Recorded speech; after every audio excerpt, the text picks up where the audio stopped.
Pag-overtake ng SUV at muntikang pagbangga sa kasalubong na garong sa Bawang La Union, nahuli kam.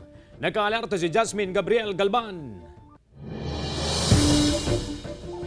Sa video na ito na ipinadala ng isang concerned citizen, makikitang tila wala namang problema sa kalsada sa bahagi ng Bawang La Union. Sa unahan ay makikita ang isang tricycle. Pero ilang sandali lang, makikita ang pag-overtake ng isang silver na kotse at kamuntikan pa nitong mabangga ang kasalubong na isa pang sasakyan. Kwento ng may-ari ng video, napansin na raw niya ang driver ng kotse na nakabuntot at nakatutok sa kanyang sasakyan bago pa man mag-overtake. At kahit pa nga raw malinaw ang single solid line marking sa kalsada, nagawa pa rin mag-overtake ng kotse. Actually po, nung nandun na kami sa part ng town proper ng Bawang, nakikita ko na siya sa likod ko, natutok siya ng tutok. Napapansin ko na talagang reckless na siyang mag-drive.